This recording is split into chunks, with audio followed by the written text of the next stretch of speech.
take some questions. Sure.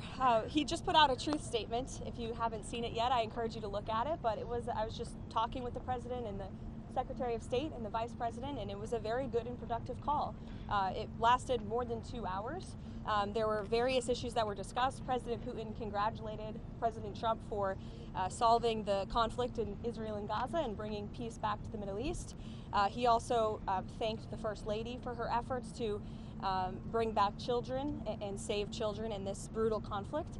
And the president feels like great progress was made on this call. They also agreed to have a high-level senior staff meeting convened as early as next week, which will then be followed by a meeting very likely between President Trump and President Putin as well.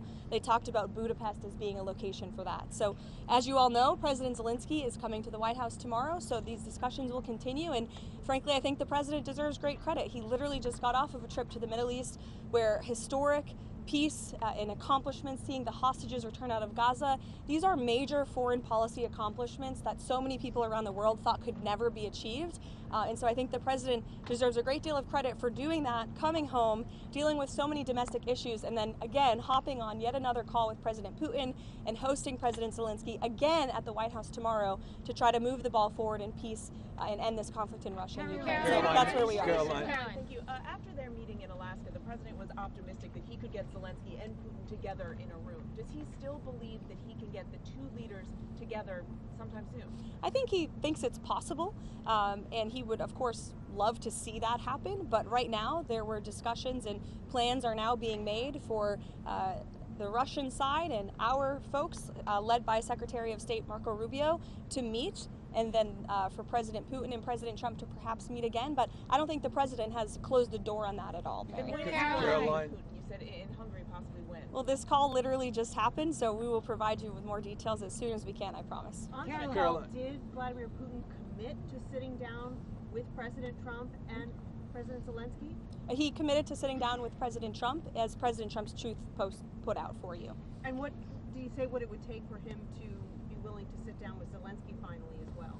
I don't want to get into that, but as I just said, the president and President Putin discussed meeting together in Budapest, and President Trump will talk about that opportunity with President Zelensky when he's here at the White House tomorrow. Does Trump believe any conditions have changed to make a second meeting with Putin better, more successful than the Alaska meeting?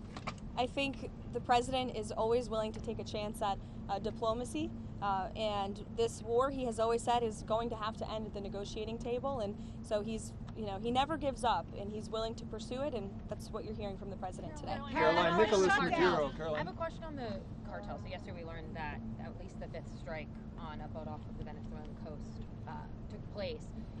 We know that the Trump administration has previously said that they are in armed conflict with the people that the administration is striking.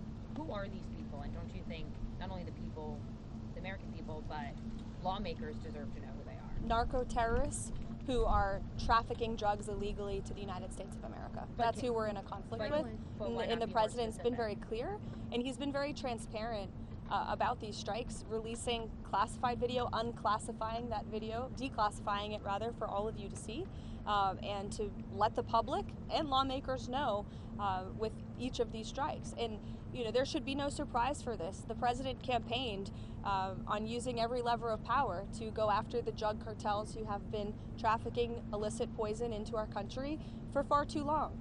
And you heard the president speak about this yesterday. There was a question about why not just use the Coast Guard to grab these boats and grab the drugs on them. That's been going on for years and years, and the drug epidemic in this country has not gotten any better.